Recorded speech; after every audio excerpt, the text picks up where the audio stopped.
I am in the Badlands in the hamlet of Wayne.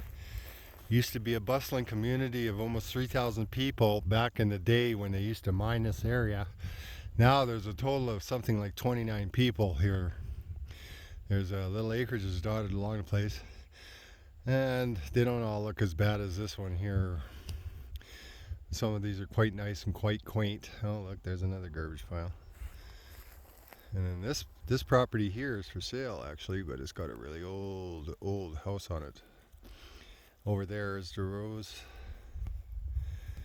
Rosedale Saloon Pub Hotel. This is a biker hangout in the summertime. So that's all pretty cool. Anyway, down there, right down there is the cemetery. They talk about the cemetery of Wayne. But the old abandoned cemetery is up here on a hill, which we climbed. And I'll take you for a walk through that, but it's right behind me. I just want to talk a little bit more about this area. We're not far from Drumheller, and Drumheller is just to the west of us here. And the Badlands, this is quite predominant all over throughout this area, but if you were on the high prairie you wouldn't even see it if you didn't know it existed, because you can't see it from the flat lands. And looks like way off in the distance there you got a lot of air turbines, wind turbines, for power and stuff. It's pretty far away. So back to the town of Wayne.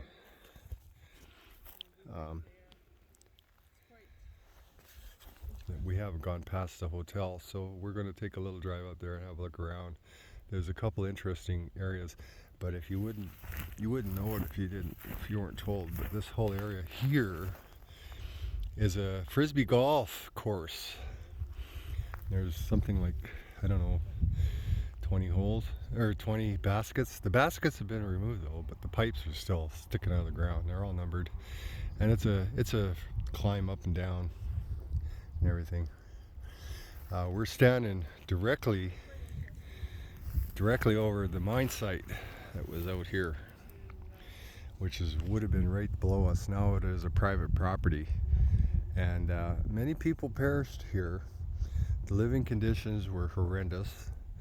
It gets very cold here in the winter and very hot in the summer, and they were putting them in canvasback tents to live with one latrine to something like 6 tents, which was a disease brooding ground for the people.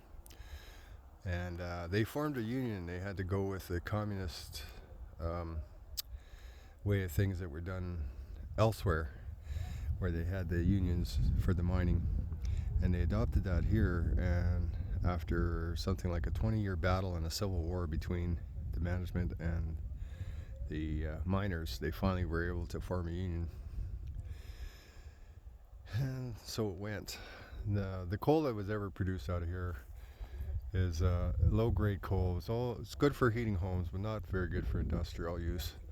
And they only went so far with it. They didn't do any surface mining at all whatsoever. But this landscape is dotted with mines. There's hundreds of them, hundreds and hundreds. You can see leftover parts and pieces of them all over the place. Anyway, I'm going to go up here. I want to show you the cemetery. It's abandoned now, not being used anymore. Oh, I'm walking to my wife's picture. Thanks a lot, buddy. Anyway, shall we walk? So now I'm in the cemetery. Here's an old headstone. And I had seen a guy. Old headstone there.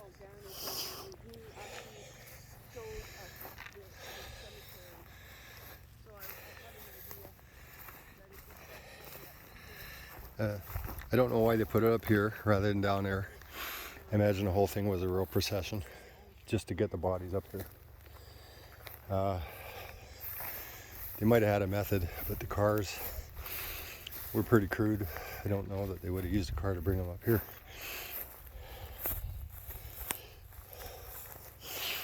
There's quite a few bodies here. They're not all marked.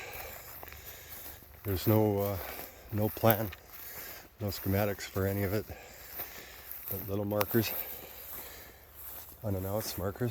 There was a number of children that died in the area. Children of the miners. People here were very poor. It was a long ways away.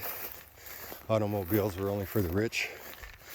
And a lot of people, they got sick and they perished because they couldn't go to a doctor, I would imagine. And then there was the coal dust diseases and different things like that. So yeah, some of these people, they struggled hard, very, very hard, just to form a livelihood. And I'll tell you, we have it so good in this world. And so many people take so much advantage of it, and they're so unhappy. But if they had to actually get out there and form a life just to survive, they would have a much better attitude. Much better. Here's a nice weathered old stone. Died February 1922. You almost can't make out because the stone is so weathered. So here's another one, 1924. Mary Lorraine Brown, 1924. Here's a stone, the base of a stone. That stone's gone. Somebody might have taken it. This looks like an old site. Here's another Brown, Margaret Anderson Brown, wife of F.W. Brown, died 1916.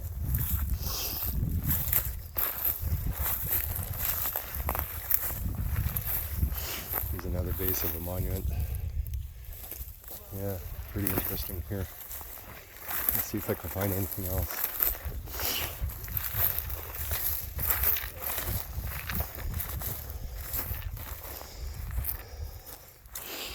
Stone. I'm not going to disturb it because I know that it says something on it, but I imagine there's more growing inside of these shrubs, possibly, but I can't really see too much. I saw one more stone over here, a couple stones.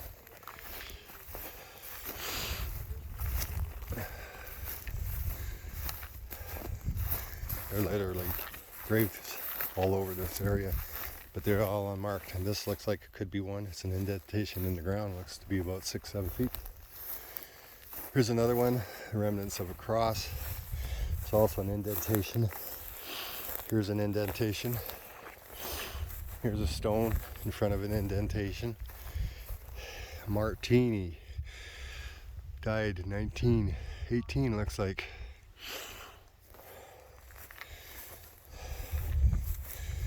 Here's another one.